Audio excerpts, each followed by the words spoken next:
ಪ್ರಿಯ ಸ್ನೇಹಿತರೆ, ಇವತ್ತಿನ ತರಗತಿಯಲ್ಲಿ ಸಿದ್ಧಲಿಂಗಯ್ಯನವರ ಲೇಖನ ಗ್ರಾಮ ದೇವತೆಯ ಪರಿಕಲ್ಪನೆ ಕುರಿತು ಚರ್ಚೆ ಮಾಡೋಣ.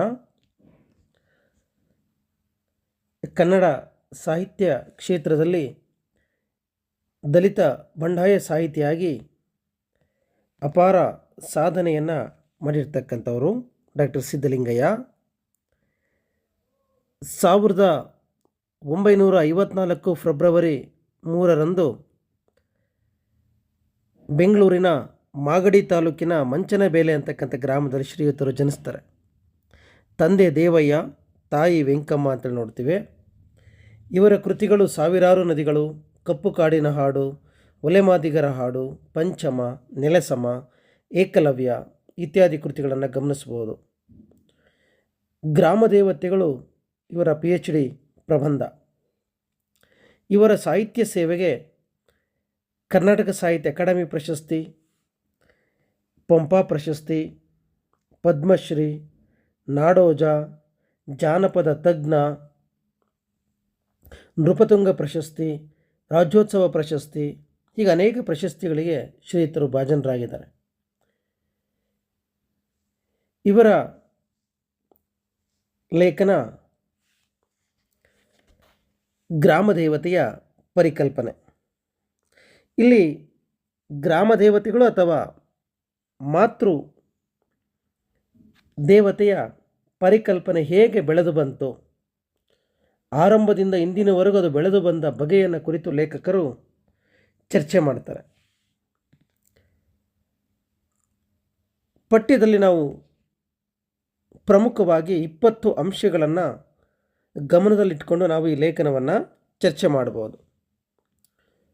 ಆರಂಭದಲ್ಲಿ ಮಾತೃದೇವತಾ ಪಂಥದ ಜನಪದ ರೂಪಗಳೇ ಗ್ರಾಮ ದೇವತೆಗಳು ಅಂತ ಕರೀತಾರೆ. ಭಯಭಕ್ತಿ ಭೀತಿಯಿಂದ ಹುತ್ತ, ವೃಕ್ಷ, ಶಿಲೆಗಳನ್ನು ಆರಾಧಿಸುತ್ತಿದ್ದ ಗ್ರಾಮೀಣರು ಒಂದು ಕಾಲಘಟ್ಟದಲ್ಲಿ ಅವುಗಳಲ್ಲಿ ಗ್ರಾಮ ದೇವತೆಗಳನ್ನು ಕಂಡುಕೊಂಡರು. ತಮ್ಮ ಜೀವನದ ಅನುಭವದಿಂದಲೇ ಹುಟ್ಟಿದ ಪುರಾಣ ಕಥೆಗಳನ್ನು ಅವುಗಳಿಗೆ ಜೋಡಿಸಿದರು. ಇವೇ ಮುಂದೆ ಗ್ರಾಮ ದೇವತೆಯ ರೂಪಗಳನ್ನು ಪಡ್ಕೊಂಡವು ಅಂಥೇಳಿ ಹೇಳ್ತಾರೆ.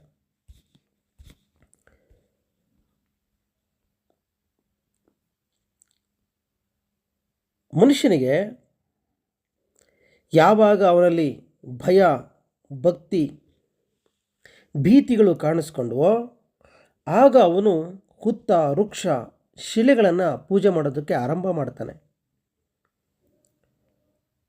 ಕಾಲಾಂತರದಲ್ಲಿ ಆ ಹುತ್ತ, ವೃಕ್ಷ, ಶಿಲೆಗಳು ಬೇರೆ ಬೇರೆ ಆಯಾಮಗಳನ್ನು ಪಡ್ಕೊಳ್ತವೆ. ಅವುಗಳಿಗೆ ಅನೇಕ ಪುರಾಣ ಕಥೆಗಳನ್ನು ಸೇರಿಸಿ ಮುಂದೆ ಅವನು ಗ್ರಾಮ ದೇವತೆಯ ರೂಪವನ್ನು ಕೊಟ್ಟ. ಗ್ರಾಮ ದೇವತೆಗಳ ಸೃಷ್ಟಿಗೆ ಮನುಷ್ಯನಲ್ಲಿರುವ ಭಯ, ಭಕ್ತಿ, ಭೀತಿಗಳೇ ಕಾರಣ ಅಂತ ಹೇಳ್ತಾರೆ. ಹಾಗಾಗಿ ಮಾತೃದೇವತಾ ಪಂಥ ಜನಪದದ ರೂಪ ಅಂತ ಕರೀತಾರೆ. ಎರಡನೇ ಅಂಶ ಹೀಗಿದೆ: ಅರಣ್ಯವಾಸಿಗಳಾದ ಬುಡಕಟ್ಟು ಜನಾಂಗಗಳು ಪೂಜಿಸುವ ಪ್ರೇತಾತ್ಮಗಳು ಗ್ರಾಮ ಸಮುದಾಯಗಳು ಬೆಳೆದ ಮೇಲೆ ಗ್ರಾಮ ದೇವತೆಗಳಾಗಿ ಮಾರ್ಪಾಟು ಹೊಂದಿರುವ ಸಾಧ್ಯತೆಗಳಿವೆ. ಅಥವಾ ಐತಿಹಾಸಿಕ ಕಾಲದಲ್ಲಿ ನಡೆದ ಕೆಲವು ಘಟನೆಗಳು ಹಾಗೂ ಆಕಸ್ಮಿಕಗಳು ಕೂಡ ಇಂತಹ ದೇವತೆಗಳನ್ನು ಸೃಷ್ಟಿಸಿರಬಹುದು. ಅರಣ್ಯವಾಸಿಗಳು, ಹಿಂದೆ ಮನುಷ್ಯ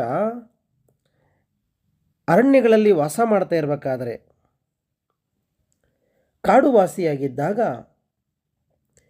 ಕೆಲವು ಬುಡಕಟ್ಟು ಜನಾಂಗಗಳಲ್ಲಿ ಪ್ರೇತಾತ್ಮಗಳನ್ನು ಪೂಜಿಸ್ತಾ ಇದ್ದರು.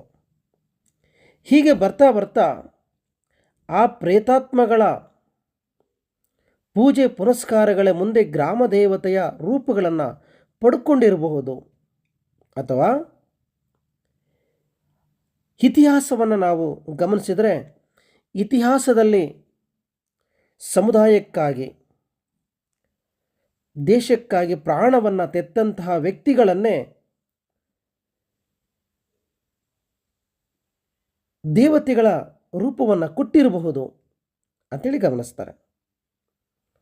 ನೀವು ಕಿತ್ತೂರು ರಾಣಿಯ ಚೆನ್ನಮ್ಮ ಆಗಿರ್ಬೋದು, ಸಂಗೊಳ್ಳಿ ರಾಯಣ್ಣ ಆಗಿರ್ಬೋದು, ಕನಕದಾಸ ಆಗಿರ್ಬೋದು, ಪುರಂದರದಾಸರಾಗಿರ್ಬೋದು, ಇತಿಹಾಸದ ವ್ಯಕ್ತಿಗಳು ಬರ್ತಾ ಬರ್ತಾ ಅವರನ್ನು ಆ ಸಮುದಾಯಗಳು ಭಕ್ತಿಯ ನೆಲೆಯಲ್ಲಿ ದೇವರ ರೂಪವನ್ನು ಕೊಟ್ಟು ಅನೇಕ ಪವಾಡಗಳನ್ನು ಆರೋಪಿಸಿ ಮುಂದೆ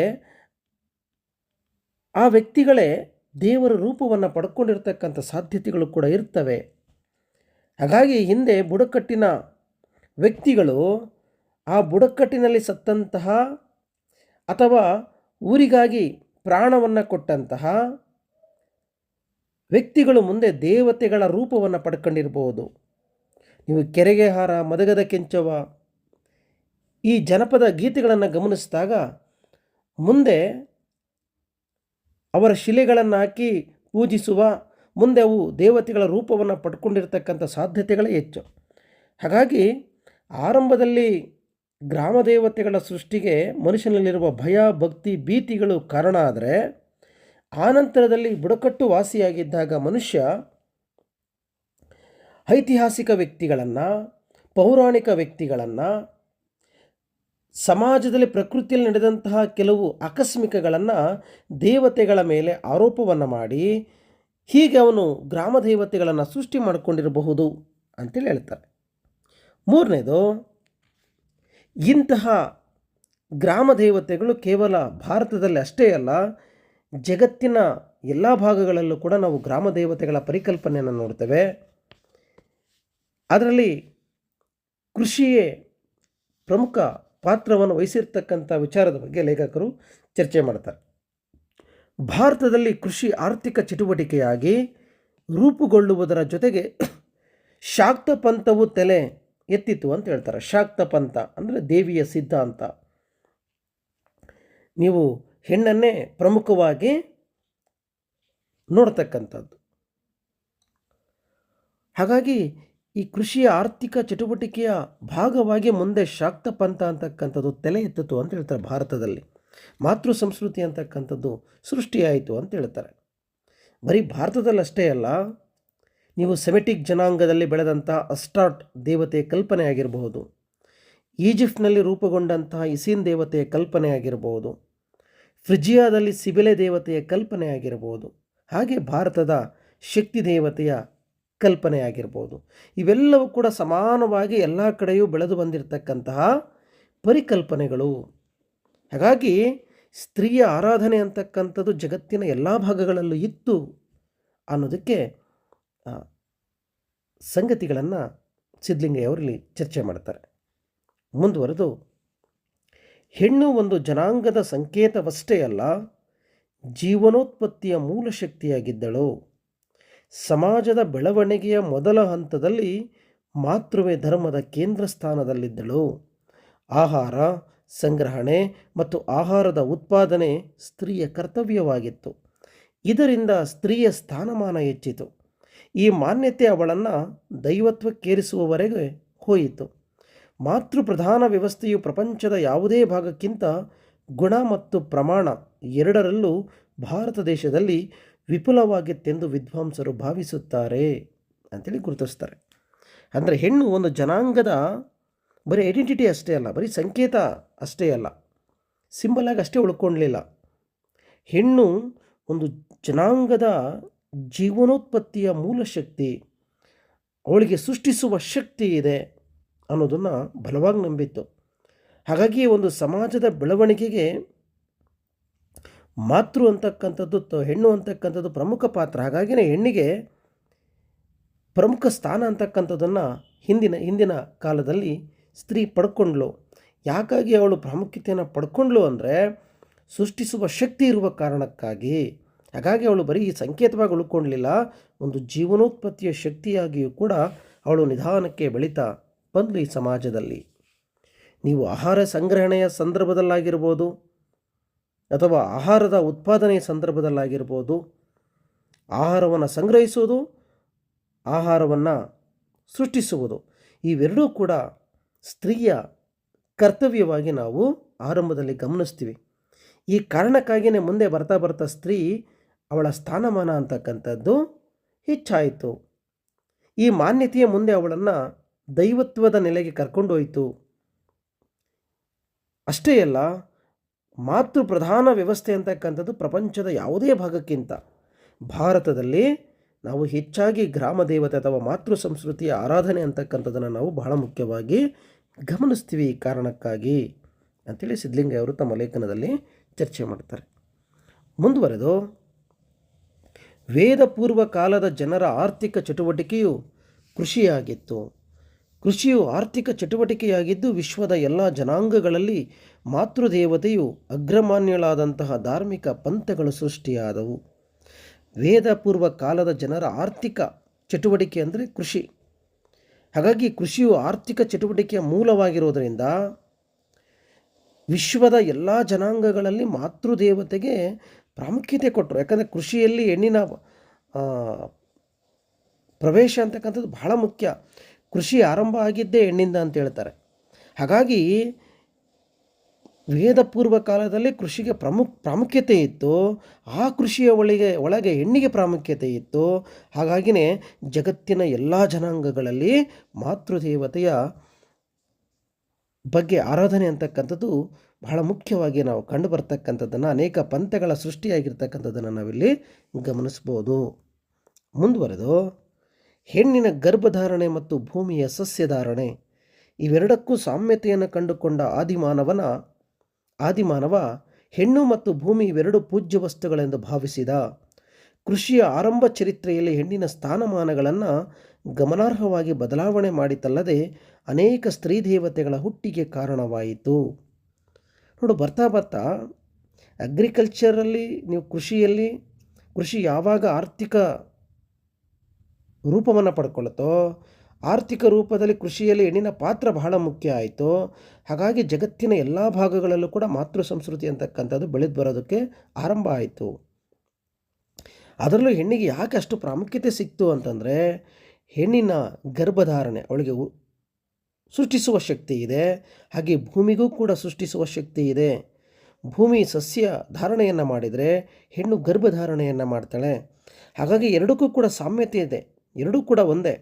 ಹಾಗಾಗಿನೇ ಆದಿಮಾನವನ ಕಾಲದಲ್ಲಿ ಈ ಅಂಶಗಳನ್ನು ಗಮನಿಸಿದಂತಹ ಮನುಷ್ಯ ಹೆಣ್ಣು ಮತ್ತು ಭೂಮಿ ಇವೆರಡಕ್ಕೂ ಕೂಡ ಅವನು ಮಾನ್ಯತೆಯನ್ನು ಕೊಡ್ತಾ ಬಂದ. ಹಾಗಾಗಿನೇ ಕೃಷಿಯ ಆರಂಭದ ಚರಿತ್ರೆಯಲ್ಲಿ ಹೆಣ್ಣಿನ ಸ್ಥಾನಮಾನಗಳನ್ನು ಗಮನಾರ್ಹವಾಗಿ ಬದಲಾವಣೆಯನ್ನು ಮಾಡಿ ಅಲ್ಲಿ ಹೆಣ್ಣಿಗೆ ಅವಕಾಶಗಳನ್ನು ಕೊಡ್ತು. ಮುಂದೆ ಅದೇ ಅವಕಾಶಗಳು ಸ್ತ್ರೀ ದೇವತೆಯ ರೂಪವನ್ನು ಪಡ್ಕೊಳ್ಳೋದಕ್ಕೆ ಕಾರಣವಾಯಿತು ಅಂತೇಳಿ ಹೇಳ್ತಾರೆ. ಮುಂದುವರೆದು, ಕೃಷಿಯ ಮುಂದುವರೆದ ಘಟ್ಟದಲ್ಲಿ ಗಂಡು ಮಹತ್ವದ ಸ್ಥಾನವನ್ನು ಗಳಿಸುತ್ತಾನೆ. ಆಗ ಸಮೃದ್ಧಿಯ ಆಚರಣೆಗಳನ್ನು ನೆರವೇರಿಸುವ ಹೊಣೆಗಾರಿಕೆ ಅವನದಾಗುತ್ತದೆ. ಆದರೆ ಹಿಂದೆ ಆಚರಣೆಗಳು ಹೆಣ್ಣಿನ ಮೇಲ್ವಿಚಾರಣೆಯಲ್ಲಿ ಆಗುತ್ತಿದ್ದವು. ಈ ತೊಡಕನ್ನು ನಿವಾರಿಸಲು ಈ ಗಂಡು ಪೂಜಾರಿಯ ಸ್ತ್ರೀ ವೇಷಧಾರಿಯಾಗುತ್ತಾನೆ. ಉದಾಹರಣೆ, ಬೆಂಗಳೂರು ಕರಗ ದೇವತೆಯ ಉತ್ಸವದ ಸಂದರ್ಭದಲ್ಲಿ ಅರ್ಚಕನಾದವನು ಸ್ತ್ರೀ ವೇಷಧಾರಿಯಾಗುತ್ತಾನೆ. ಆರಂಭದಲ್ಲಿ ಸ್ತ್ರೀ ಹೀಗೆ ಪ್ರಾಮುಖ್ಯತೆಯನ್ನು ಪಡ್ಕೊಳ್ತಾಳೆ. ಆದರೆ ಕೃಷಿ ಕಾಲಾಂತರದಲ್ಲಿ ಯಾರು ಕೃಷಿಯನ್ನು ಕಂಡುಹಿಡಿದ್ರೋ, ಯಾರು ಕೃಷಿಯಲ್ಲಿ ಪ್ರಮುಖ ಪಾತ್ರವನ್ನು ವಹಿಸಿದ್ರೋ ಆ ಸ್ತ್ರೀ ಮುಂದೆ ಕೃಷಿಯಲ್ಲಿ ಬರ್ತಾ ಬರ್ತಾ ಬರ್ತಾ ತನ್ನ ಸ್ಥಾನವನ್ನು ಕಳ್ಕೊಳ್ತಾ ಹೋಗ್ತಾಳೆ. ಕೃಷಿಯ ಮೇಲೆ ಅಧಿಕಾರವನ್ನು ಪುರುಷ ಸ್ಥಾಪಿಸ್ತಾ ಹೋಗ್ತಾನೆ. ಯಾವಾಗ ಅಧಿಕಾರ ಮತ್ತು ಅದರ ಮೇಲೆ ಸ್ಥಾನಮಾನಗಳು ಪುರುಷನಿಗೆ ಸಿಗ್ತವೋ ನಿಧಾನಕ್ಕೆ ಹೆಣ್ಣು ಅಲ್ಲಿಂದ ಕೆಳಗೆ ಸರಿಯೋದಕ್ಕೆ ಆರಂಭ ಆಗ್ತಾಳೆ ಅಂತ ಹೇಳ್ತಾರೆ. ಹಾಗಾಗಿನೇ ಅವತ್ತಿನ ಕಾಲಕ್ಕೆ ನೀವು ಅನೇಕ ದೇವಸ್ಥಾನಗಳಲ್ಲಿ ಹಿಂದಿನ ಕಾಲದಲ್ಲಿ ಹೆಣ್ಣು ಮಕ್ಕಳೇ ಪೂಜಾರಿಗಳಾಗಿ ಕೆಲಸ ಮಾಡ್ತಾಯಿದ್ದರು. ಯಾವಾಗ ಕೃಷಿಯಲ್ಲಿ ಮಾನ್ಯತೆ ಇದ್ದಾಗ ಹೆಣ್ಣಿಗೆ ಅವಳಿಗೆ ಜಗತ್ತಿನಲ್ಲಿ ಮಾನ್ಯತೆ ಇತ್ತು. ಯಾವಾಗ ಪುರುಷ ಅದನ್ನು ತನ್ನ ಕಡೆಗೆ ಪಡ್ಕೊಂಡು ಹೆಣ್ಣು ನಿಧಾನವಾಗಿ ತನ್ನ ಸ್ಥಾನಗಳನ್ನು ಕಳ್ಕೊಳ್ತಾ ಬಂದಳು. ಹಾಗಾಗಿಯೇ ಇವತ್ತಿಗೂ ನಾವು ಬೆಂಗಳೂರಲ್ಲಿ ಕರಗ ದೇವತೆಯ ಉತ್ಸವ ಏಪ್ರಿಲ್ ತಿಂಗಳಲ್ಲಿ ಆರಂಭ ಆಗುತ್ತೆ. ನೀವು ಇವತ್ತು ಹಿಂದೆ ಹೆಣ್ಣು ಪೂಜಾರಿ ಆಗಿದ್ಲು ಅನ್ನೋದಕ್ಕೆ ಇವತ್ತಿನ ನೀವು ಬೆಂಗಳೂರು ಕರಗ ದೇವತೆಯ ಉತ್ಸವದ ಸಂದರ್ಭದಲ್ಲಿ ಅರ್ಚಕನಾಗಿರ್ತಕ್ಕಂಥವನು, ಪೂಜಾರಿ ಆಗಿರ್ತಕ್ಕಂಥವನು ಒಂದು ದಿನ ಸ್ತ್ರೀ ವೇಷಧಾರಿಯಾಗಿ ಅವನು ಪೂಜೆಯನ್ನು ಮಾಡ್ತಾನೆ. ಸ್ತ್ರೀ ವೇಷಧಾರಿಯಾಗಿ ಪೂಜೆ ಮಾಡೋದರ ಹಿಂದಿರುವ ಉದ್ದೇಶ ಏನು ಅಂತಂದರೆ, ಒಂದು ಕಾಲದಲ್ಲಿ ಹೆಣ್ಣು ಮಕ್ಕಳು ಪೂಜೆ ಮಾಡ್ತಾಯಿದ್ರು ಅಂತಕ್ಕಂಥದ್ದನ್ನು ಇದು ಹೇಳುತ್ತೆ. ಹಾಗಾಗಿ ಹೆಣ್ಣು ಸ್ಥಾನವನ್ನು ಕಳ್ಕೊಂಡಾದಮೇಲೆ ಆ ಸ್ಥಾನಗಳು ಪುರುಷ ಪಡ್ಕೊಳ್ಳೋದಕ್ಕೆ ಆರಂಭಪಟ್ಟ. ಆದರೆ ಆರಂಭದಲ್ಲಿ ನಾವು ಸ್ತ್ರೀಗೆ ಈ ಕಾರಣಕ್ಕಾಗಿ ಮಾನ್ಯತೆ ಕೊಟ್ವಿ. ಈ ಮಾನ್ಯತೆಯೇ ಮುಂದೆ ಮಾತೃ ಸಂಸ್ಕೃತಿಗೆ ಅಥವಾ ಗ್ರಾಮ ದೇವತೆಗಳ ಸೃಷ್ಟಿಗೆ ಕಾರಣ ಆಗಿರಬಹುದು ಅಂತೇಳಿ ಹೇಳ್ತಾರೆ. ಹಾಗಾದರೆ ಇತಿಹಾಸವನ್ನು ನಾವು ಕೆದಕಿದಾಗ ಗ್ರಾಮ ದೇವತೆಗಳ ಬಗ್ಗೆ ಅಥವಾ ಮಾತೃದೇವತೆಯ ಬಗ್ಗೆ ನಾವು ಬೆಳಕನ್ನು ಚೆಲ್ಲೋದಾದರೆ, ಸಿಂಧೂ ಕಣಿವೆಯಲ್ಲಿ ದೊರೆತಿರುವ ಅನೇಕ ಸ್ತ್ರೀ ವಿಗ್ರಹಗಳು ಮಾತೃದೇವತಾ ಪಂಥಕ್ಕೆ ಸಂಬಂಧಿಸಿದವುಗಳು ಅಂತೇಳಿ ಹೇಳ್ತಾರೆ ಲೇಖಕರು. ಈ ಬಗೆಯ ಸ್ತ್ರೀ ವಿಗ್ರಹಗಳು ಪ್ರಪಂಚದ ನಾನಾ ಸಂಸ್ಕೃತಿಗಳಲ್ಲಿ ದೊರೆತಿವೆ. ಆದಿಮಾನವನ ಮನಸ್ಸಿನಲ್ಲಿ ಹೆಣ್ಣು ಮತ್ತು ಪ್ರಾಣಿ ಈ ಎರಡೂ ಸಂಗತಿಗಳು ವಿಶೇಷವಾದ ಆಸಕ್ತಿಯನ್ನು ಕೆರಳಿಸಿದವು ಅಂತ ಹೇಳ್ತಾರೆ. ನೀವು ಸಿಂಧೂ ಕಣಿವೆಯ ನಾಗರಿಕತೆಯನ್ನು ನೀವು ಗಮನಿಸಿದರೆ, ಆ ಸಿಂಧೂ ಕಣಿವೆಯ ನಾಗರಿಕತೆಯಲ್ಲಿ ನಮಗೆ ಹೆಚ್ಚಾಗಿ ಸಿಕ್ಕಿರ್ತಕ್ಕಂತಹ ವಿಗ್ರಹಗಳು ಯಾವುದು ಅಂತಂದರೆ ಸ್ತ್ರೀ ವಿಗ್ರಹಗಳು. ಈ ಸ್ತ್ರೀ ವಿಗ್ರಹಗಳು ಮಾತೃದೇವತೆಗೆ ಸಂಬಂಧಪಟ್ಟಿರ್ತಕ್ಕಂಥವು. ಈ ಸ್ತ್ರೀ ವಿಗ್ರಹಗಳು ಪ್ರಪಂಚದ ನಾನಾ ಸಂಸ್ಕೃತಿಗಳಲ್ಲಿ ನಾವು ಈ ವಿಗ್ರಹಗಳನ್ನು ಗಮನಿಸ್ತೇವೆ. ಹಾಗಂದರೆ ಎಲ್ಲ ಕಡೆಗೂ ಮಾತೃ ಸಂಸ್ಕೃತಿ ಅಂತಕ್ಕಂಥದ್ದು ಇತ್ತು ಅನ್ನೋದ್ರ ಬಗ್ಗೆ ಇದು ಬೆಳಕು ಚೆಲ್ಲುತ್ತೆ. ಅಷ್ಟೇ ಅಲ್ಲ, ಹಿಂದೆ ಆದಿಮಾನವನು ಅವನ ಮನಸ್ಸಿನಲ್ಲಿ ಹೆಣ್ಣು ಮತ್ತು ಪ್ರಾಣಿಗೆ ಹೆಚ್ಚಿನ ಮಾನ್ಯತೆಯನ್ನು ಕೊಟ್ಟಿದ್ದ. ಒಂದು ಜೀವನೋತ್ಪತ್ತಿಯ ಕಾರಣಕ್ಕಾಗಿ, ಸೃಷ್ಟಿಸುವ ಕಾರಣಕ್ಕಾಗಿ ಅಥವಾ ಕಾಮದ ಕಾರಣಕ್ಕಾಗಿ, ಮೋಹದ ಕಾರಣಕ್ಕಾಗಿ ಹೆಣ್ಣಿಗೆ ಗೌರವ ಸ್ಥಾನವನ್ನು ಕೊಟ್ಟರೆ, ಇನ್ನೊಂದು ಕಡೆಗೆ ಅವನು ಪ್ರಾಣಿಗಳನ್ನು ಬೇಟೆಯಾಡ್ತಿದ್ದ. ಹಾಗಾಗಿಯೇ ನಾವು ಇತಿಹಾಸದಲ್ಲಿ ನಮಗೆ ಹೆಚ್ಚಾಗಿ ಹೆಣ್ಣಿನ ವಿಗ್ರಹಗಳು ಮತ್ತು ಪ್ರಾಣಿಯ ವಿಗ್ರಹಗಳು ಮತ್ತು ಕೆತ್ತನೆಗಳು ನಾವು ಜಾಸ್ತಿ ಯಾಕೆ ಹೆಣ್ಣು ಮತ್ತು ಪ್ರಾಣಿಯ ವಿಗ್ರಹಗಳನ್ನು ನೋಡ್ತೀವಿ ಅಂತಂದರೆ ಇದೇ ಕಾರಣಕ್ಕಾಗಿ ನೋಡ್ತೀವಿ. ನಾವು ಪುರುಷ ಬೇಟೆಗಾಗಿ ಹೋಗ್ತಾ ಇದ್ದ, ಪ್ರಾಣಿಗಳನ್ನು ಬೇಟೆಯಾಡ್ತಾ ಇದ್ದ. ಹಾಗಾಗಿ ಪ್ರಾಣಿಗಳ ಮೇಲೆ ಅವನಿಗೆ ಆಸಕ್ತಿ ಬಂತು. ಹಾಗೆ ಮನೆಯಲ್ಲಿ ನೋಡಿಕೊಳ್ಳುವ ಮಕ್ಕಳನ್ನು ಬೆಳೆಸ್ತಕ್ಕಂತಹ ಎಲ್ಲ ಕೆಲಸಗಳು ಹೆಣ್ಣು ಮಾಡ್ತಾ ಇದ್ಲು. ಹಾಗಾಗಿ ಹೆಣ್ಣಿನ ಮೇಲೆಯೂ ಮತ್ತು ಪ್ರಾಣಿಯ ಮೇಲೆಯೂ ಆಸಕ್ತಿ ಇದ್ದಿದ್ದರಿಂದಾಗಿ ಹೆಚ್ಚಾಗಿ ನಮಗೆ ಹಿಂದಿನ ಕಾಲದಲ್ಲಿ ಸ್ತ್ರೀಗೆ ಮತ್ತು ಪ್ರಾಣಿಗಳಿಗೆ ಸಂಬಂಧಪಟ್ಟಂತಹ ಚಿತ್ರಕಲೆಗಳು ಹೆಚ್ಚಾಗಿ ಕಂಡುಬರ್ತವೆ ಅಂತ ಹೇಳ್ತಾರೆ. ಯುರೋಪ್ ಖಂಡದ ಅನೇಕ ದೇಶಗಳಲ್ಲಿ ದೊರೆತಿರುವ ಸ್ತ್ರೀ ವಿಗ್ರಹಗಳು ಮಾತೃದೇವತಾ ಪಂಥಕ್ಕೆ ಸಂಬಂಧಿಸಿದವುಗಳು ಅಂತೇಳಿ ಲೇಖಕರು ಹೇಳ್ತಾ ಹೋಗ್ತಾರೆ. ಇವುಗಳ ಕಾಲವನ್ನು ಹಳೆಯ ಶಿಲಾಯುಗ ಎಂದು ಗುರುತಿಸ್ತಾರೆ. ಹಾಗಾಗಿ ಈ ವಿಗ್ರಹಗಳನ್ನು, ಹಳೆಯ ಶಿಲಾಯುಗದಲ್ಲಿ ದೊರೆತಿರುವ ವಿಗ್ರಹಗಳನ್ನು ಏನಂತ ಕರೀತಾರೆ ಅಂತಂದರೆ ವೀನಸ್ ಅಂತೇಳಿ ಅವುಗಳನ್ನು ನಾವು ಕರಿತಾ ಬರ್ತೇವೆ. ಮುಂದುವರೆದು ಹೊಸ ಶಿಲಾಯುಗದಲ್ಲಿ ಮಾತೃದೇವತೆಯ ಆರಾಧನೆ ಚಲಾವಣೆಯಲ್ಲಿದ್ದುದಕ್ಕೆ ಸಾಕಷ್ಟು ಆಧಾರಗಳು ದೊರೆತಿವೆ. ಮಣ್ಣಿನ, ಮೂಳೆಯ, ಕಲ್ಲಿನ ಮಾತೃದೇವತೆಗಳ ಚಿತ್ರಗಳು ಗೆರಿಕೋ ಎಂಬ ಪ್ರದೇಶದಲ್ಲಿ ಯಥೇಚ್ಛವಾಗಿ ದೊರೆತಿದ್ದಾವೆ.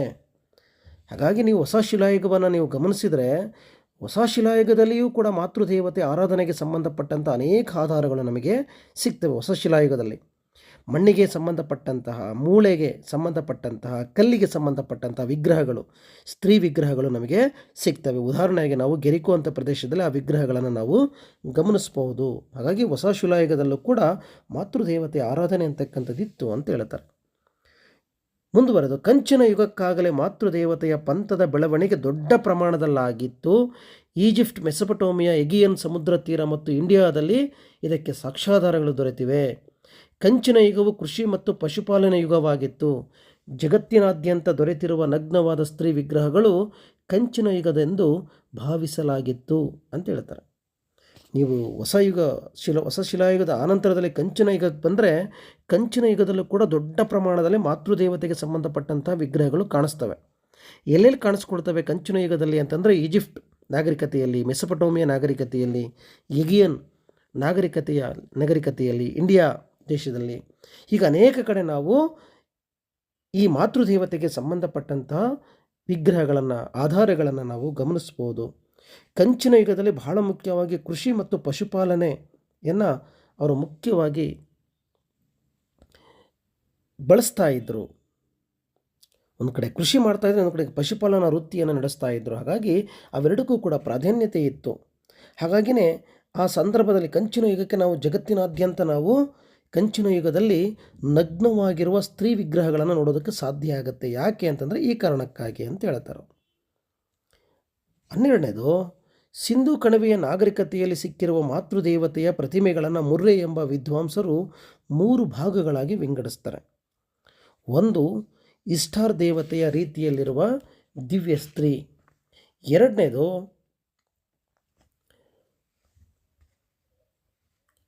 ಇಸಿಸ್ ದೇವತೆಯ ರೀತಿಯಲ್ಲಿರುವ ದಿವ್ಯ ಮಾತೆ. 3ನೇದು,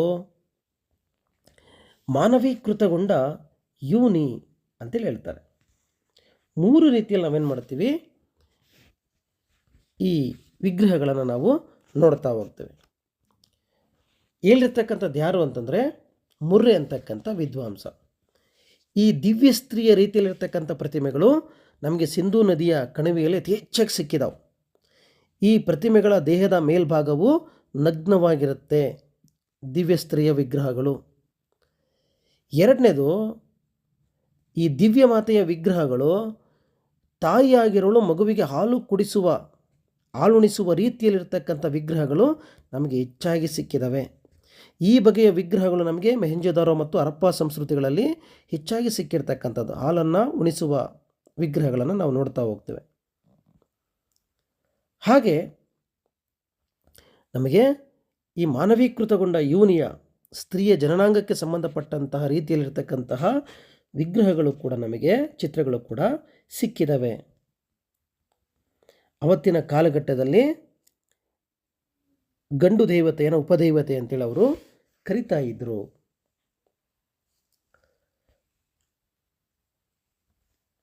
ಅದರ ಜೊತೆಯಲ್ಲಿ ನಾವು ಹರಪ್ಪಾ ಸಂಸ್ಕೃತಿಯಲ್ಲಿ ಒಂದು ಕುತೂಹಲಕರವಾಗಿರ್ತಕ್ಕಂಥ ಮುದ್ರೆ ಅಂತಕ್ಕಂಥದ್ದು ಸಿಕ್ಕಿದೆ. ಇದು ಕೃಷಿಗೆ ಸಂಬಂಧಪಟ್ಟಂತಹ ಒಂದು ಮುದ್ರಿಕೆ. ಈ ಮುದ್ರಿಕೆಯಲ್ಲಿ ಒಂದು ಸ್ತ್ರೀ ವಿಗ್ರಹವಿದ್ದು ಆಕೆಯ ಗರ್ಭದಿಂದ ಒಂದು ಸಸ್ಯವು ಹುಟ್ಟುತ್ತಿರುವಂತೆ ಚಿತ್ರಿಸಲಾಗಿರ್ತಕ್ಕಂಥದ್ದನ್ನು ನಾವಿಲ್ಲಿ ನೋಡಬಹುದು. ಇಲ್ಲಿ ಒಬ್ಬ ಮನುಷ್ಯನು ನೇಗಿಲಿನಂತಹ ಆಯುಧವನ್ನು ಹಿಡಿದಿರ್ತಕ್ಕಂಥದ್ದು. ಈ ಚಿತ್ರದಲ್ಲಿರುವ ಮನುಷ್ಯ ಉಳುಮೆ ಮಾಡುವ ರೈತ ಅಂತೇಳಿ ನಾವು ಗಮನಿಸ್ತೀವಿ. ಗರ್ಭದಿಂದ ಸಸ್ಯ ಹೊಮ್ಮುತ್ತಿರುವ ಚಿತ್ರವನ್ನು ಮಾತೃದೇವತೆ ಅಂತೇಳಿ ಕರೀತಾರೆ. ಹಾಗಾಗಿ ಗಂಡು ಹೆಣ್ಣು ಎರಡೂ ಕೂಡ ಈ ಚಿತ್ರದಲ್ಲಿದ್ದು ಅಲ್ಲಿ ಸಸ್ಯ ಹುಟ್ಟುವ ಆ ಚಿತ್ರ ಅಂತಕ್ಕಂಥದ್ದು ಕೂಡ ನಮಗೆ ಅದು ಕಾಣುತ್ತೆ. ಹಾಗಾಗಿ ಅವತ್ತಿನ ಕಾಲಕ್ಕೆ ಧಾನ್ಯದ ರೂಪದಲ್ಲಿಯೂ ಕೂಡ ಮಾತೃದೇವತೆಗೆ ಗೌರವ ಅಂತಕ್ಕಂಥದ್ದು ಇತ್ತು ಅನ್ನೋದನ್ನು ಲೇಖಕರಲ್ಲಿ ಗುರುತಿಸ್ತಾರೆ. ಮುಂದುವರೆದು, ಮಾತೃಪ್ರಧಾನ ಕುಟುಂಬ ವ್ಯವಸ್ಥೆಯ ಅನೇಕ ಸಮಾಜಗಳಲ್ಲಿ ಪಿತೃವಿಲ್ಲದ ಪುರುಷ ದೇವತೆಯ ಅಸ್ತಿತ್ವವನ್ನು ನೋಡಬಹುದು. ಪ್ರಾಚೀನ ಸಮಾಜಗಳಲ್ಲಿ ಪಿತೃವಿಲ್ಲದ ನೂರಾರು ದೇವತೆಗಳು ಕಂಡುಬಂದರೂ ಮಾತೃವಿಲ್ಲದ ಒಂದೇ ಒಂದು ದೇವತೆಯನ್ನು ಕೂಡ ನಾವು ಕಾಣೋದಕ್ಕೆ ಸಾಧ್ಯ ಇಲ್ಲ ಅಂತ ಹೇಳ್ತಾರೆ. ಯಾಕಂದರೆ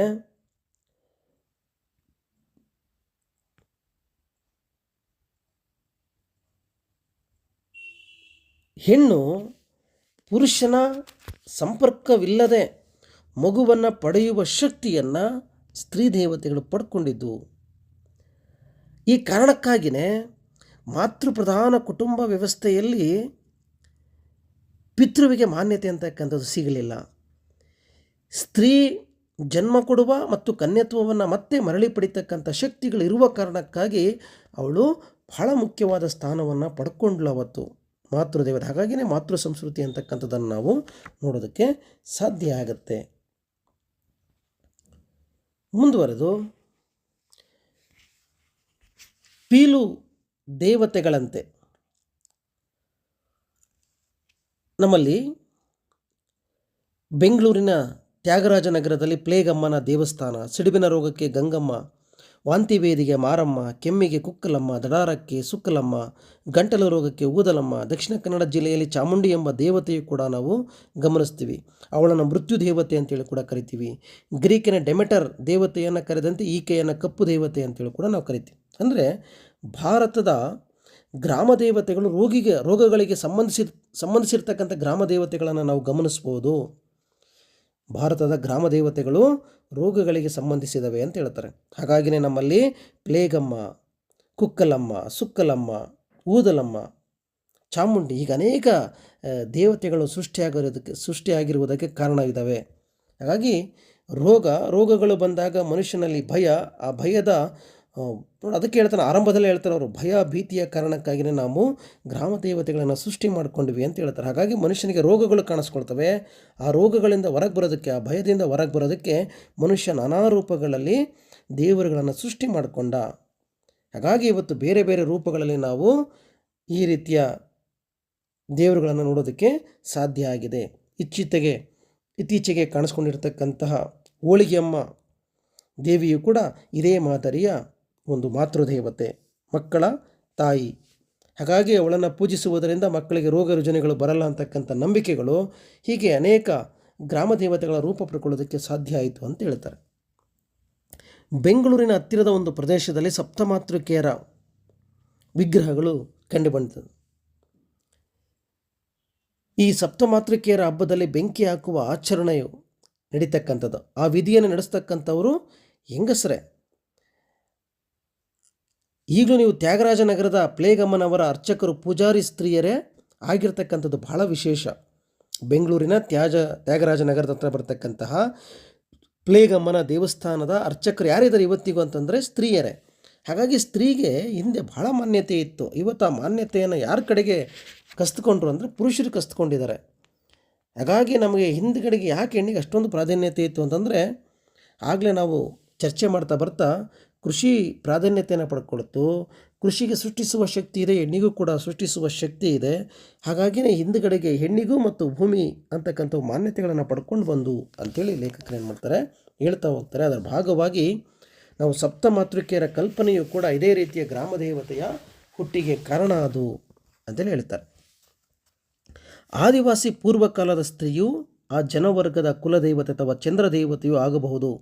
ಆದರೆ ವಾಸ್ತವವಾಗಿ ಇದು ಒಂದು ಜನಾಂಗದ ಚಾರಿತ್ರಿಕ ಮೂಲ ವ್ಯಕ್ತಿಯಾಗಿರುತ್ತದೆ ಅಂತಲೂ ಕೂಡ ಹೇಳ್ತಾರೆ. ಅಂದರೆ ಈ ಆದಿವಾಸಿ, ಈ ಪೂರ್ವಕಾಲದ ಸ್ತ್ರೀಯು ಆ ಜನವರ್ಗದ ಕುಲದೇವತೆಯಾಗಿ ಕಂಡುಬರ್ತಾಳೆ.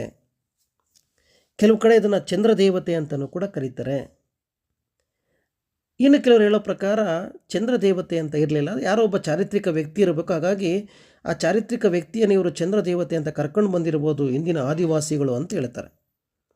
ಆದರೆ ಇಂದಿನ ಕಾಲದ ಆದಿವಾಸಿಗಳು ಪೂರ್ವಕಾಲದಲ್ಲಿ ಸ್ತ್ರೀಯನ್ನು ಕುಲದೇವತೆಯನ್ನಾಗಿ ಅಥವಾ ಚಂದ್ರದೇವತೆಯನ್ನಾಗಿ ಆರಾಧನೆ ಮಾಡ್ತಾಯಿದ್ರು.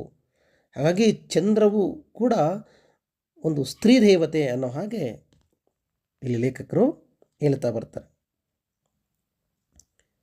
ಅಂದರೆ ಭಾರತೀಯ ಮೂಲ ನಿವಾಸಿ ಮಾತೃದೇವತೆಗಳು ಮೂಲತಃ ಆದಿವಾಸಿ ಮೂಲದ ಪೂರ್ವಕಾಲದ ಸ್ತ್ರೀಯರೆಂದು ಸಾಮಾನ್ಯವಾಗಿರ್ತಕ್ಕಂಥ ನಂಬಿಕೆ.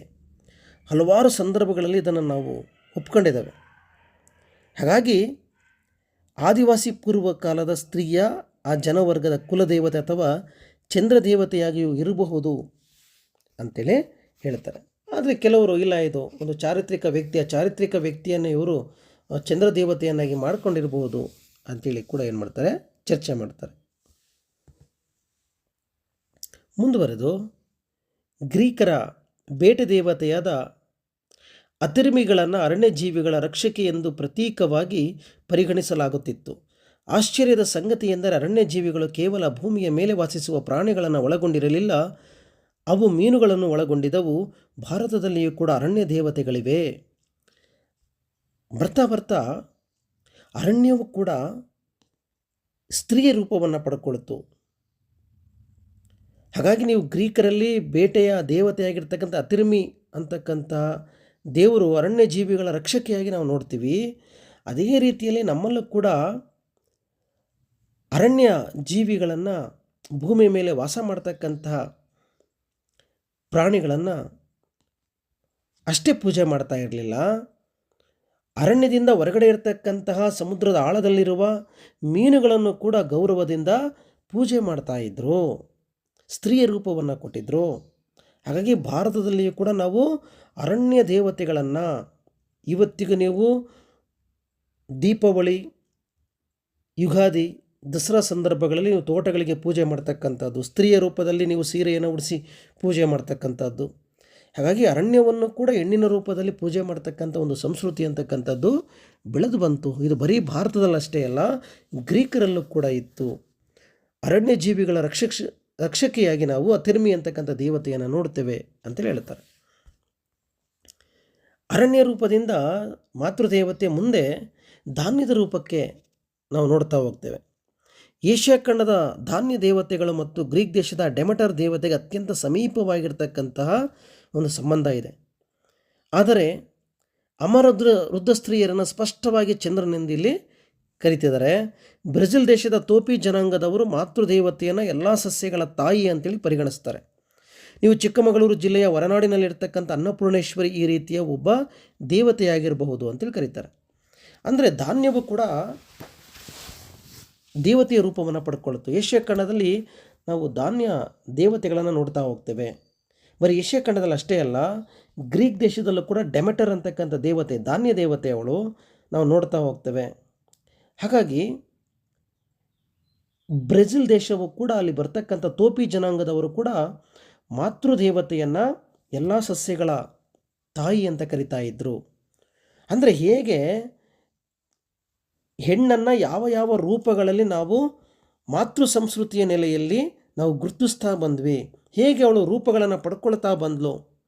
ನೀವು ಆರಂಭದ ಘಟ್ಟದಲ್ಲಿ, ನೀವು ಕಾಡು ಜನರ ಕಾಲದಲ್ಲಿ, ಹಳೇ ಶಿಲಾಯುಗದಲ್ಲಿ, ಹೊಸ ಶಿಲಾಯುಗದಲ್ಲಿ, ಕಂಚಿನ ಯುಗದಲ್ಲಿ, ಇತ್ತೀಚಿನವರೆಗೂ ಕೂಡ ಹೇಗೆ ರೂಪಗಳನ್ನು ಪಡ್ಕೊಳ್ತಾ ಇವತ್ತು ನಾವು ಆರಾಧನೆ ಮಾಡ್ತಕ್ಕಂಥ ಎಲ್ಲ ಊರುಗಳಲ್ಲಿ ಇವತ್ತು ಆರಾಧನೆ ಮಾಡ್ತಕ್ಕಂಥ ಗ್ರಾಮ ದೇವತೆಗಳು ಹೇಗೆ ಅವು ಇಂದಿನಿಂದ ಇವತ್ತಿನವರೆಗೂ ಬೆಳೆದು ಬಂದವು ಅಂಥೇಳಿ ಅದರ ಇತಿಹಾಸವನ್ನು, ಮಾತೃದೇವತೆಯ ಬೆಳವಣಿಗೆಯನ್ನು, ಗ್ರಾಮ ದೇವತೆಗಳ ಬೆಳವಣಿಗೆಯನ್ನು ಕುರಿತ ಲೇಖಕರು ಇಡೀ ಲೇಖನದಲ್ಲಿ ಏನು ಮಾಡ್ತಾರೆ, ಅನೇಕ ಸಂಗತಿಗಳೊಂದಿಗೆ ಚರ್ಚೆ ಮಾಡ್ತಾರೆ.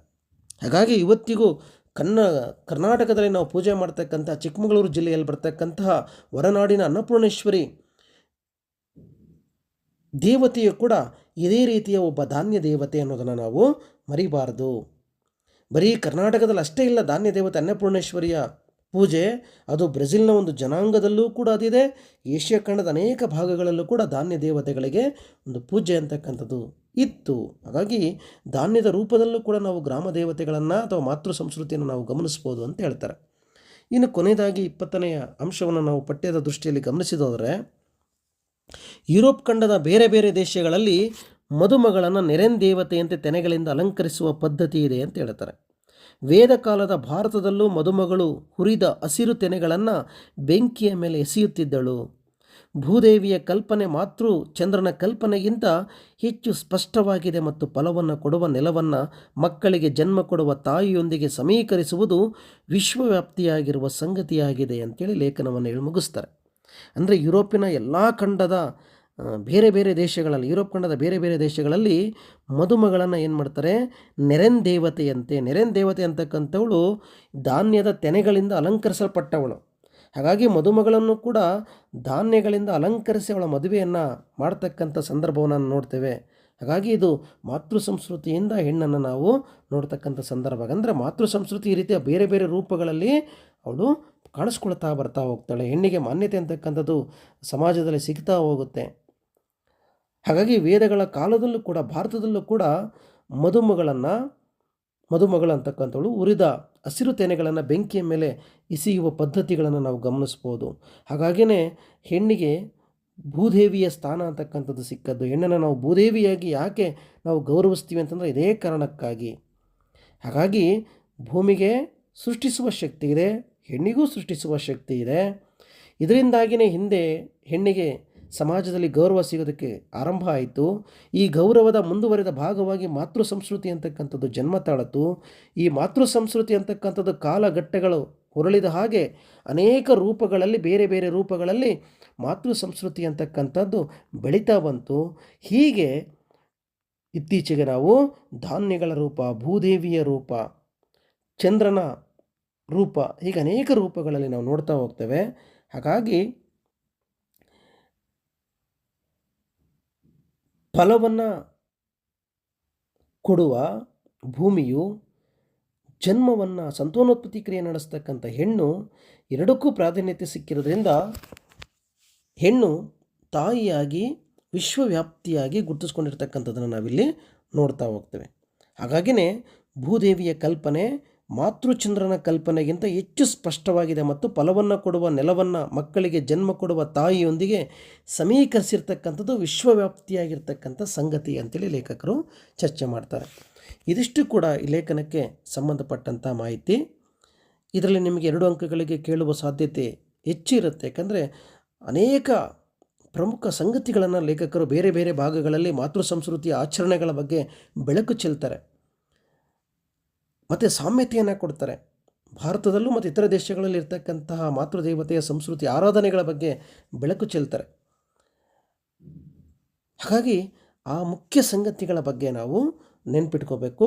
ಮತ್ತು ಇಡೀ ಗ್ರಾಮ ದೇವತೆಗಳ ಅಥವಾ ಮಾತೃ ಸಂಸ್ಕೃತಿಯ ಆ ಬೆಳವಣಿಗೆಯನ್ನು ಕುರಿತು ಕೂಡ ಪ್ರಶ್ನೆ ಕೇಳೋದಕ್ಕೆ ಪರೀಕ್ಷೆಯಲ್ಲಿ ಸಾಧ್ಯತೆ ಇರುತ್ತೆ.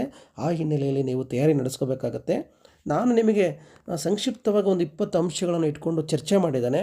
ನಿಮಗಿನ್ನೂ ಮಾಹಿತಿ ಬೇಕು ಅಂದರೆ ಇಡೀ ಲೇಖನವನ್ನು ಒಮ್ಮೆ ನೀವು ಗಮನಿಸಿ. ಮುಂದಿನ ತರಗತಿಯಲ್ಲಿ ಮತ್ತೊಂದು ಪಠ್ಯವನ್ನು ಕುರಿತು ಚರ್ಚೆ ಮಾಡೋಣ. ನಮಸ್ಕಾರ.